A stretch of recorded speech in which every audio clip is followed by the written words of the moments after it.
Hello সকালে আমি বঙ্গবল থেকে চলে এসেছি একটি মিনি ব্লগ নিয়ে। তো তোমরা দেখতে থাকো, আজকের ভিডিওটি ভালো লাগতে তোমাদের বাধ্য। কি দেখতে পাচ্ছ তো কেন কচুরিপানা সরানো হচ্ছে? তোমাদেরকে বলি, আজ আমরা এই কচুরিপানা থেকে মাছ ধরবো, তাও আবার কি মাছ? কই মাছ। তো দেখার বিষয় হচ্ছে এটা, আমরা কি কই মাছ পাবো না পাবো না। কচুরিপানা সরাতে সরাতে দেখো আমরা কচুরিপানার গোড়া থেকে 3টা অলরেডি কই মাছ পেয়ে গেছি। আর কতগুলো কই মাছ পাবো সেগুলো দেখার জন্য কিন্তু ভিডিওটি পুরো দেখতে হবে। আসলে ঠান্ডার কারণে কই মাছ আশ্রয় নেয় এই কচুরিপানার গোড়ার ভেতরে। আর তার কারণে যখনই আমরা কচুরিপানায় টানছি তখনই কিন্তু কই মাছ দেখো গোড়া থেকে পাওয়া যাচ্ছে। যখনই এই কচুরিপানার গোড়া থেকে মাছ পাওয়া যাচ্ছে আমাদের কি আনন্দ হচ্ছিল! মাছ খাওয়ার থেকে কিন্তু মাছ ধরার আনন্দটাই আলাদা। এখানে বসছে, এখানে বসছে।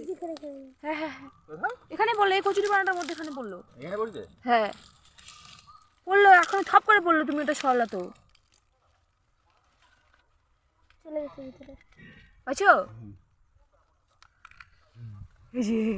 আমি দেখলাম থপ করে পড়লো একদম ওখান থেকে। তো আমরা এই কই মাছের মধ্যে কিছু শাটি মাছও পেয়েছি। শাটি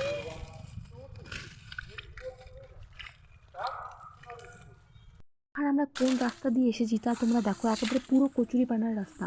মানে রাস্তা কোনটা সেটা চেনা যাচ্ছে না, মানে হুড়মুড় করে আমরা চলে যাচ্ছি এটাই। এর মধ্যে তোমার পা যদি একবার কাদায় নেমে গেল তার মানে তোমাকে ওখান থেকে টেনে ওঠাতে হবে। বলতে বলতে আমার পা কাদা নেমে গেছে। আর এই দেখো পায়ের অবস্থা দেখেছো, আমাকে তো টেনে টুনে তোলা হয়েছে। আমরা 13টা কই মাছ পেয়েছি আর তার সাথে 4-5টা শাটি মাছ পেয়েছি।